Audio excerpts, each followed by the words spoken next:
आणि राखेचा 10 जून 2021 ला एक मी मनोज दादा यांचं पोस्ट पाहिली आणि ती पोस्ट काय होती, राखे परळी शहरामध्ये राखेचा प्रचंड त्रास होतोय आणि त्याचा निपटारा करण्यासाठी आकाचे आका यांच्या अध्यक्षतेखाली एक बैठक लावली आणि त्या बैठकीत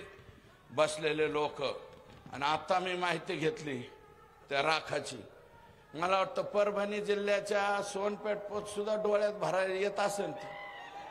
राख येते का नाही, गंगाखेडात सुद्धा राख येते, परभणीत सुद्धा येते, हैदराबाद पर्यंत हे घेऊन जाते, उघडी घेऊन जाते आणि ते खाली उतरते, लोकांच्या डोळ्यात जाते, त्वचेचे आजार होते, कुणाच्या फुफ्फुसाला आजार व्हायला लागले। आणि मी म्हणतो धनुभाऊ, हे दीपक मुंडे, अजय मुंडे हा तर तुमचा चुलत भाऊ आहे सख्खा, सायन्स मुंडे, समाधान बिडगर, मंगेश बिडगर, मुन्ना जयस्वाल, दत्ता कराड हे आकाचा नातेवाईक आहे, गणेश सप्लायर्स,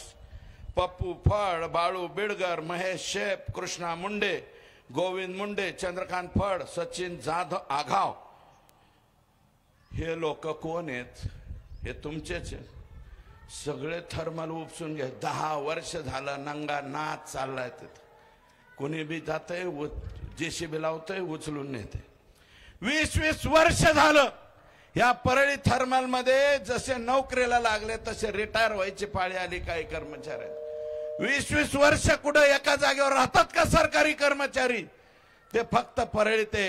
20 वर्ष एका जागेवर राहण्याचा परळीचा नवीन पॅटर्न आहे। हा पॅटर्न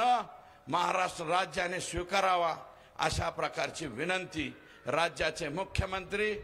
दुसरे एकनाथराव शिंदे साहेब उपमुख्यमंत्री आणि अजितदादा उपमुख्यमंत्री यांना त्या ठिकाणी हे बोलावं अशा प्रकारची विनंती करतो।